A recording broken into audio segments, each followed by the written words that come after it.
अस्सलाम वालेकुम जी, मैं हूँ रशीद बलोच। इस वक्त आप दुरून टीवी देख रहे हैं। आज हमारे साथ मेहमान हैं राय बुलेदी साहब, हमारे दोस्त भी हैं। और होना तो ये चाहिए कि हमें हफ्ते में या महीने में एक विजिट कर लेनी चाहिए। बलूचिस्तान में ज़्यादा केसेस भी आते हैं और सूरत हाल मुख्तलिफ कोर्ट में आते रहते हैं। उनका इस वक्त अगर देखा जाए वो नेशनल लॉ फोरम के चेयरमैन हैं, और बलूचिस्तान बार काउंसिल के चेयरमैन हैं, सॉरी। और नेशनल जो लॉ फोरम है, उसकी जो है भी सरबराह हैं। तो बलूचिस्तान में बहुत सारे हमने देखे कि इश्यूज हुए हैं, तो राय बुलेदी हमें सारे फहरिस्त नज़र आया है। आपको याद होगा गुज़िश्ता हुकूमत में, इमरान खान की हुकूमत में एक जर्नलिस्ट बिल आया था। उसमें प्रोटेक्शन, नाम तो प्रोटेक्शन का था लेकिन जर्नलिस्ट को बॉन्ड करने के लिए। उसमें बलूचिस्तान यूनियन ऑफ जर्नलिस्ट जब फरीक बनी, तो राय बुलेदी साहब ने खुद अपने खिदमात पेश कर दिए। बल्कि क्योंकि हम तो कहते हैं कि सहाफ़ियों के पास पैसे भी नहीं होते, तो उन्होंने फ्री ऑफ कास्ट हमारा केस भी लड़ा। और एक अच्छा ताल्लुक़ है बलूचिस्तान के जर्नलिस्ट के साथ, सिविल सोसाइटी के साथ। और जेन्युइन जो इश्यूज़ हैं बलूचिस्तान के, उसमें इनका फोकस बहुत ज़्यादा रहता है। इस वजह से बलूचिस्तान के अवाम के अंदर भी इनकी अगर आप देखें, बहुत ज़्यादा इसकी पजीराई भी मिलती है। वो हम सोशल मीडिया देखें तो आपको उससे अंदाज़ा हो जाता है। तो आज जो है हमारा जो मेन फोकस ज़ाहिर है कि ग्वादर में जो एक कार्रवाई हुई इंतज़ामिया की जानिब से, तो उस पे हम बात करेंगे क्योंकि उन्होंने एक पिटीशन भी दायर कर ली है बलूचिस्तान हाई कोर्ट में। और उनके साथ एक राबिता है, तो इस हवाले से हम बात करते हैं। अच्छा राय साहब, तराबाशात की। थैंक यू भैया। अच्छा, ये बताएं कि ये जो ग्वादर में हमने देखा कि मिडनाइट एक ऑपरेशन हुआ इंतज़ामिया की जानिब से। तो वो जो लोग बैठे हुए थे, हुकूमत कहती है कि उनके जो मुतालिबात हैं वो जायज़ है, वो हम मान लेते हैं। वो ऑन द रिकॉर्ड उन्होंने कहा है कि जी हम जायज़ है। इम्प्लीमेंट किसी पे अब तक जो है, मैं आपसे बात कर रहा हूँ, जो मुजाहिरीन हैं वो कहते हैं कोई इम्प्लीमेंट उस पे नहीं हुआ। फिर ये रात के 2-3 बजे जाके ऑपरेशन करना, कार्रवाई करना, गिरफ्तारियाँ करना, क्या मैसेज क्या है पब्लिक को, पहले ये बताएं। सबसे पहले तो रशीद साहब, मैं आपका मशकूर हूँ कि आज आपने हमें अपने स्टूडियो में बुला लिया। यकीनन गवादर इस वक्त दुनिया की नज़र में एक बहुत बड़ा प्रोजेक्ट है, सीपेक है। और हम उस वक्त भी हमने ये खदशात का इज़हार किया था कि अगर आप सीपेक बनाने जा रहे हैं गवादर में, तो सबसे पहले बुनियादी जो मसाइल हैं गवादर के अवाम की, उनको आपने एड्रेस करना लाजमी होगा। गवादर के अवाम का मसला क्या था? जो मौलाना हिदायत रहमान साहब ने जो जो वहाँ पे असल इश्यूज़ था, वो आवाम के जेन्युइन इश्यूज़ थे।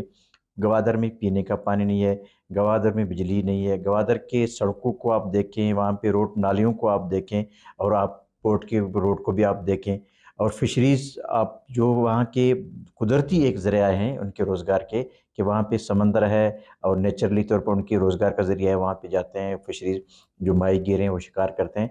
आपने वहाँ पे इल्लीगल टॉलरिंग करके वहाँ पे हज़ारों की तादाद में एक बहुत बड़ा फोर्स है, और इसके पीछे इंटरनेशनली तौर पर और नेशनल सतह पर एक बहुत बड़ा ग्रुप है जो इन्वॉल्वमेंट है वहाँ के लोगों को बेरोज़गार करने के लिए। तो हमने बलूचिस्तान बार कौंसिल के प्लेटफार्म से हमने ये महसूस किया। वाइस चेयरमैन कासिम साहब के नाम पे मैंने एक पिटीशन दायर की हुई है बलूचिस्तान हाई कोर्ट में, वो अभी तक भी पेंडिंग में है।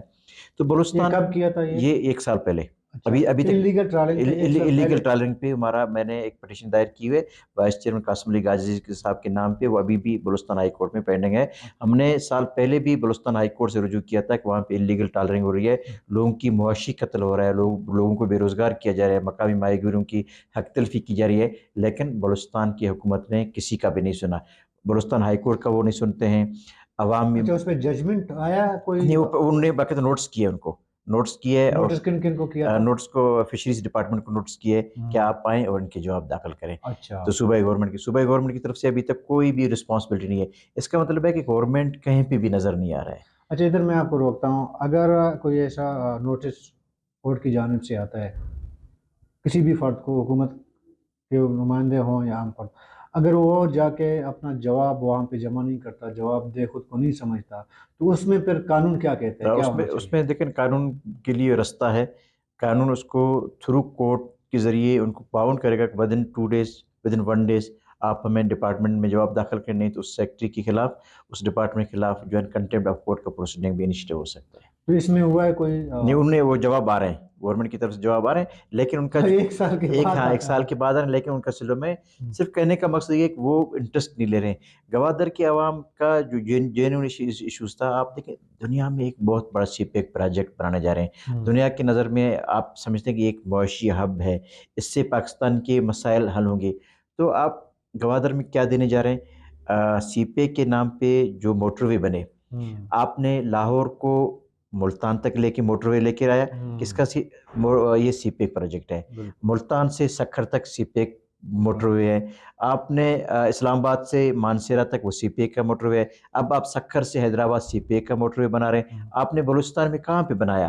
सर क्वेटा से कराची हम हमेशा बात करते हैं, 1-2 रवैया रोड भी नहीं बनाए। तो मैं वही कह रहा हूँ कि बलूचिस्तान का तो हाल ये है कि सीपेक ने बलूचिस्तान को छोड़ें, गवादर की आवाम को क्या दिया है। जो हज़ारों की तादाद में बलूचिस्तान से जो लोग निकले, गवादर में लोग निकले हुँ, और हज़ारों की तादाद में जो ख़वातीन निकले, वो इनके जेन्युइन इश्यूज़ थे। हुँ, वहाँ पे आज भी आप जाएँ गवादर में, स्कूलों के अंदर छत नहीं है, सही है। साइंस टीचर नहीं है, हुँ, डॉक्टर आज अस्पतालों में डॉक्टर नहीं है। हुँ, लोगों को वाक़ई तौर पर वहाँ की महरूमियत इतना ज़्यादा है, तो आप इस महरूमियों की वजह से वहाँ के लोग निकले और इस महरूमियों को मद्देनज़र रखते हुए बलूचिस्तान बार कौंसिल और नेशनल पार्टी लायर फोरम ने ये फैसला किया कि हुँ, हम गवादर के अवाम की आवाज़ बनेंगे, हुँ, हम कानूनी मावनत करेंगे। गवादर के अवाम के ऊपर जो हुकूमत की सतह पे जो तशद्दुद था, हुँ, जो रात के तारीकी में लोगों को घसीटना, लोगों को गिरफ्तार करना, आपने वक़्ती तौर पर तो आपने इस इश्यूज़ को लोगों को आपने डिस्कस किया, हुँ, लेकिन क्या अवाम के जो जेन्युइन इश्यूज़ थे, वो अभी भी अपनी जगह पे मौजूद हैं। मौजूद है, अब कल ये फिर लोग निकलेंगे, दिखता है। आज गवादर निकला, कल कल तुर्बत से लोग निकलेंगे, पंजगुर से निकलेंगे, बलूचिस्तान के हर कोने-कोने से लोग निकलेंगे, पर आप किसको रोकेंगे? ओके, क्या सबको आप जेल में डाल देंगे? और फिर आपने गैर कानूनी इक़दामात वहाँ पे आपने करना शुरू कर दिया, आपने 3 एमपीओ का आपने सहारा लिया। अब हुँ। 3 एमपीओ का सहारा आप ये कब का कानून है? ये 1960 का कानून है। ये उस वक़्त एक कानून बनाया था जिस वक़्त मार्शल लॉ था।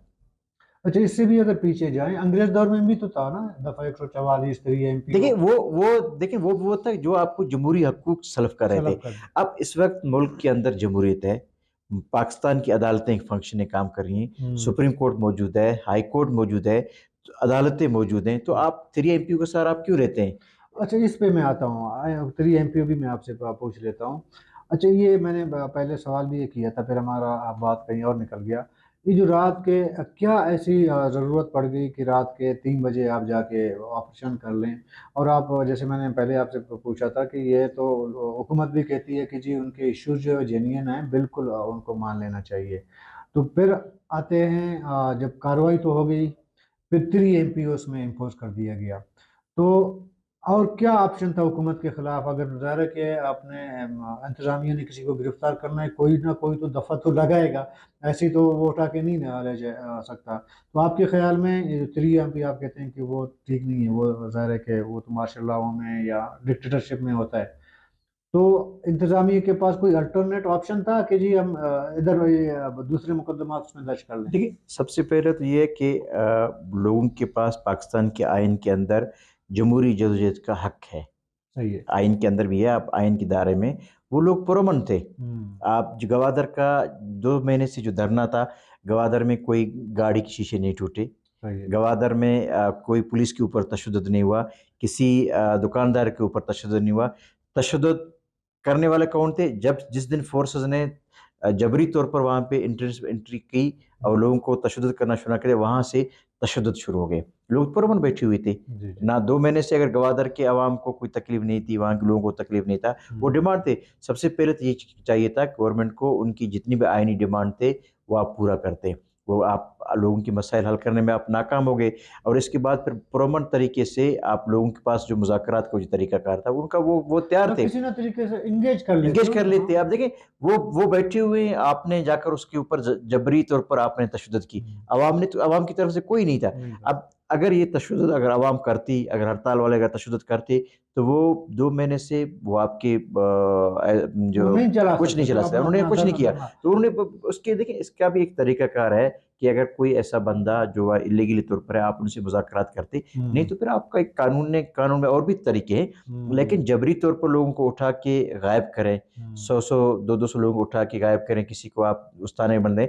अब ये जो कराची, कोयटा से में जो लाए गए हुँ, हुसैन वाडियाला उनके साथियों को, हुँ, हुँ। अब मेरे इत्तला के मुताबिक इनको बिला वजह उनको तंग करने के लिए सूरा में खामखा खड़ा किया गया, ये ताकि मैं ये ठंड तो के मुझे लिए हाँ, पूरा मैं हाँ। आपसे पूछ अच्छा अभी ये बताएँ कि कितने एफआईआर हैं? मैंने सुना है कि बहुत सारे एफआईआर सर इस वक़्त मेरे इत्तला के मुताबिक जो मुझसे लोगों ने राब्ता किया हुँ, कि 17 के करीब एफआईआर बनाए गए हैं। अब अच्छा। ऑक्यूरेंस वही अच्छा है। ये जो 17 एफआईआर हैं, वो 17 लोगों पे हैं, एक ही बंदे पे 17 भी हैं? नहीं, मतलब एक बंदे पे भी 17 एफआईआर हैं।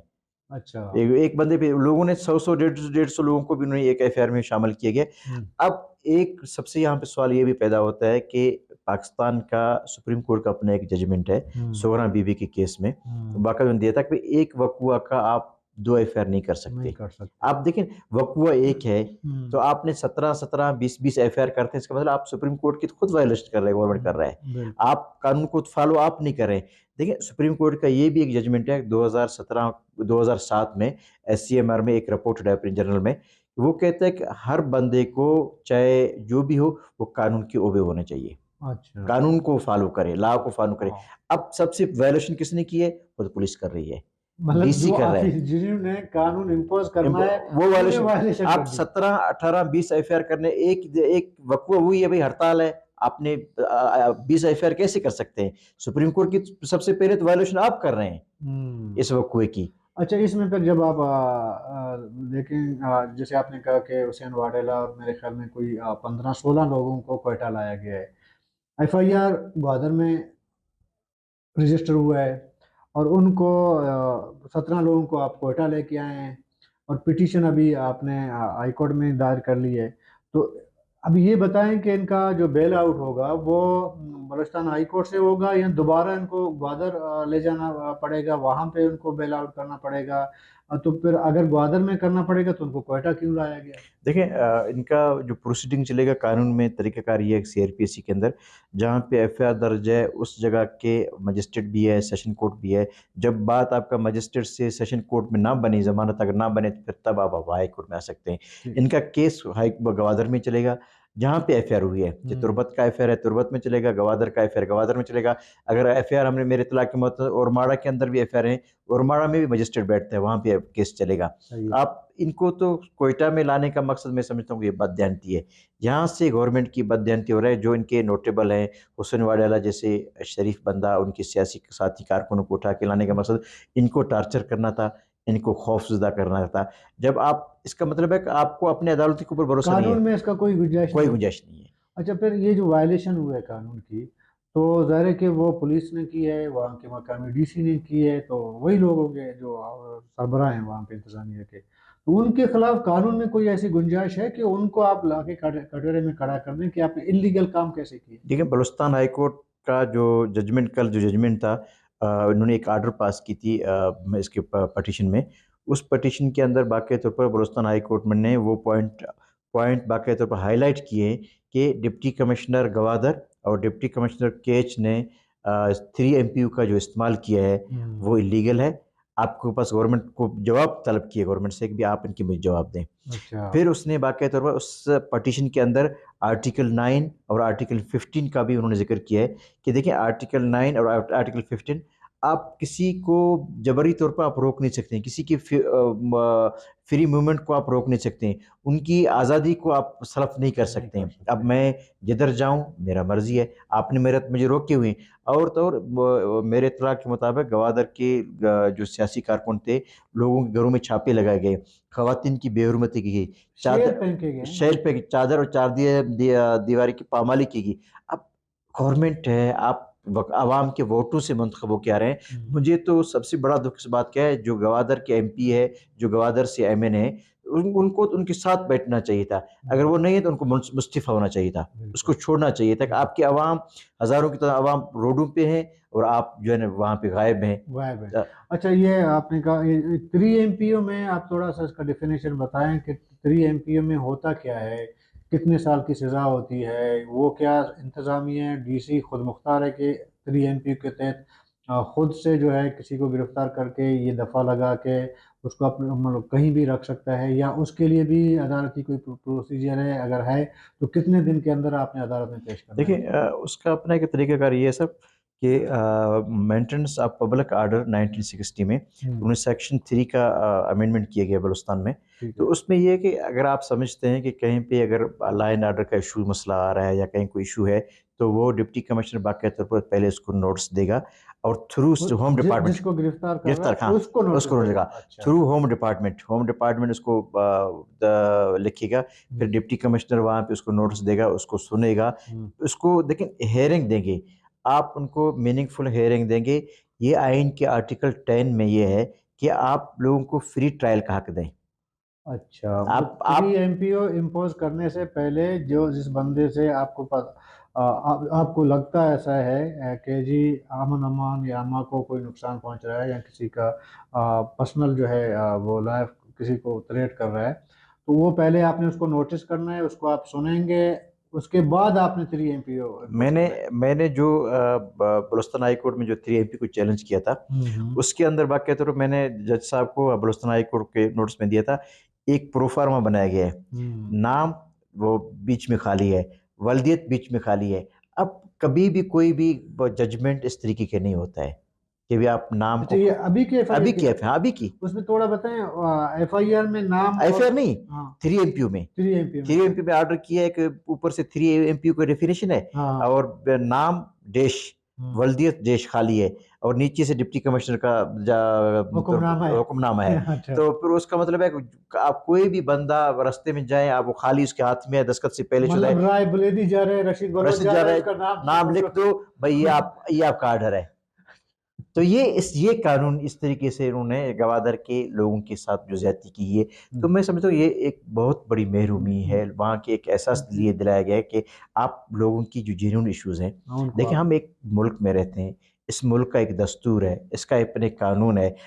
हम ये कहते हैं, सुप्रीम कोर्ट ये कहती है कि हर एक बंदे को कानून को ओबे होना चाहिए। आप डिप्टी कमिश्नर कोई वायसराय तो नहीं है, क्या हम्म। आप कानून से भी बालातर हैं, सुप्रीम कोर्ट से भी बालातर सर, हैं? ये तो वायलेशन जो आप बता रहे हैं, तो फिर इंतजामिया ने वायलेशन की है, क्या कोई एक और पिटीशन आप लोगों की तरफ से हो सकती है ताकि इनको जवाब दे करें कि जी आपने कानून क्यों वायलेट की? मैंने यही पिटीशन में जिक्र की है, उसमें अच्छा। बाकायदा तौर पे मेरे इस पिटीशन में हाई कोर्ट ने एडवोकेट जनरल को बुला के उनसे पूछा हम्म। कि आप दोनों डिप्टी कमिश्नर से आप मुझे जवाब चाहिए कि आपने कौन सी कानून से इख्तियारात किए, अच्छा। और आप 10 दिन में आप लोगों की तफसीलात भी लेके आएंगे हम्म। और ये तमाम अच्छा, चीज़ें आप वो जो लिखेंगे। बेल आउट जो आप कहते हैं कि ग्वादर में जो केस चलेगा बेल आउट का वगैरह का, वो इस पिटीशन से अलग है नहीं, जो आप वो बता। अलग है, ये 3 MP है। अच्छा। पटिशन उसका फिर तरीका कार अलग है, उसमें ये है कि अगर हम कोई ऐसा एक्स्ट्रा अगर एफआईआर हो, हम्म। तो हम 561A हम्म। जो है ना वहाँ पे क्वैशमेंट में बलुस्तान हाई कोर्ट के पास एक पावर है, तो हम्म। हम क्वैशमेंट में भी जा सकते हैं। अच्छा, पहले तो फिर ग्वादर जाना पड़ेगा, या ये जो नहीं, क्वैशमेंट में तो हम डायरेक्ट हाई कोर्ट में आ सकते हैं, अच्छा। लेकिन जमानत के लिए फिर आप गवादर जाएंगे। अच्छा, जितने लोग गिरफ्तार हुए हैं उनकी जमानत के लिए ग्वादर गवादर पहले उधर जाए, जहाँ इधर जिस हाई कोर्ट। जिस स्टेशन में हुआ है, हम्म। पहले उस स्टेशन के मजिस्ट्रेट से आप अप्रोच करेंगे, क्योंकि हम्म। सेक्शन जो लगाए गए हैं हम्म। वो मजिस्ट्रेट ट्रायल के हैं। अच्छा, और फिर हर FIR के लिए अलग से जमानत लेनी पड़ेगी, नहीं एक ही बार उसकी जमानत नहीं नहीं सबकी हो नहीं, सकती है? हर एफआईआर की अलग जमानत लेनी पड़ेगी। मतलब अभी अगर 17 FIR तो हुए हैं। 17, एक बंदा 17 जमान लाए, अच्छा, 17 अगर उसमें 15 में जमानत होगी, 2 में नहीं है, तो वो अरेस्ट है। वो अरेस्ट जेल में रहेगा।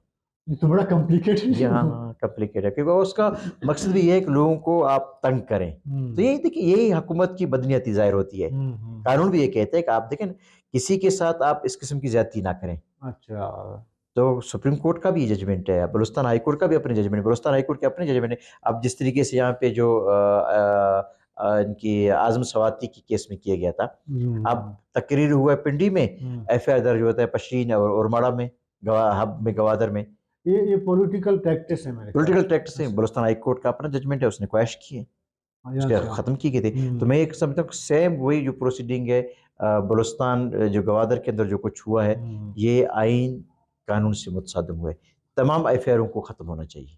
अच्छा, तो अभी जो लोग क्वेटा लाए गए हैं, तो इनके लिए फिर इनको ग्वादर ले जाया जाएगा, उधर अदालत में पेश होना ज़रूरी है उनको, उनकी ज़मानत के लिए? जी, जी। उनको नहीं, उनका पेश होना लाज़मी नहीं है, हुँ, वकील वहाँ पे जाकर पेश हो जाए। तो हुँ, मैंने आज हुसैन वाडलिया साहब से और उनकी जो भी गिरफ्तार कैदी थे, हुँ, उनके साथ बैठा। मैंने बोला कि नेशनल पार्टी की जो लायर फोरम है, हुँ, बलूचिस्तान बार कौंसिल है, हम आपके साथ हैं। अगर हुँ। मुझे ज़रूरत पड़ा, तो मैं गवादर में जाकर कैंप करूँगा, लेकिन गवादर की आवाम को हम ऐसे नहीं छोड़ेंगे। शुक्रिया। इते जी राय बुलेदी साहब, चूँकि हमारे पास टाइम बड़ा लिमिटेड होता है, तो हमने कोशिश की कि मुख्तसर दौरानिए में ज़्यादा से ज़्यादा इस मामले को समझा जाए। तो कल तक के लिए इजाज़त दीजिएगा। अल्लाह हाफ़िज़।